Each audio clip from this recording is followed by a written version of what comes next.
L'anarchisme est une philosophie et un courant politique qui prend de nombreuses formes en action comme en théorie. On y retrouve pour autant des valeurs communes, comme l'anticapitalisme, l'antifascisme, l'anti-autoritarisme, la coopération et l'organisation économique et sociale sans hiérarchie.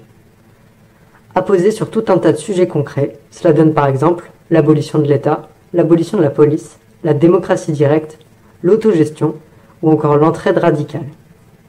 On place généralement ce courant à l'extrême gauche ou en dehors du champ politique. L'anarchisme a pour idéal d'atteindre l'anarchie, qui se définit de base dans la lutte contre le pouvoir. Il est évidemment bien plus compliqué que ça de définir l'anarchisme et l'anarchie.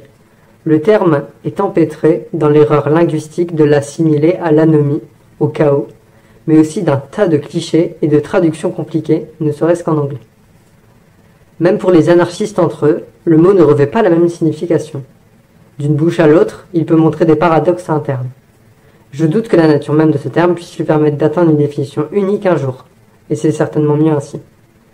Je vous incite à consulter des ressources plus complètes sur l'anarchisme et vous propose une petite sélection qui comprend le livre « Qu'est-ce que l'anarchisme ?», écrit par Berkman, qui prend contexte dans le début de la révolution russe et qui essaye de poser simplement les bases de la réflexion anarchiste. La vidéo animée L'anarchisme du diable positif, qui est aussi générale et éducative. La vidéo animée Esprit de parti numéro 0, les orgas anarchistes par Tizi Milt, qui présente les organisations anarchistes françaises.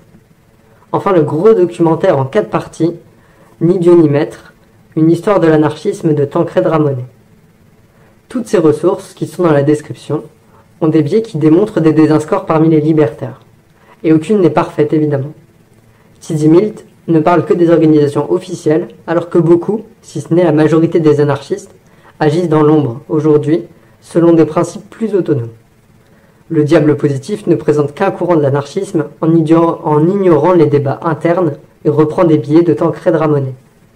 Ce dernier propose une vision très occidentale et masculine de l'anarchisme en prônant pourtant l'universalité, met en avant l'action offensive principalement, qui n'est qu'une partie de ce à quoi ressemble l'action directe, et assimile l'anarchisme à l'anarchisme des gens qui ne s'en revendiquent pas. Quant à Berkman, on peut trouver plusieurs défauts, le principal étant que ça manque d'actualité. Néanmoins, s'il faut prendre ces biens en compte, cela reste pour le moins de bonnes ressources que je vous conseille. Debout, vieux révolutionnaire, et l'anarchie enfin va triompher. Debout, vieux révolutionnaire.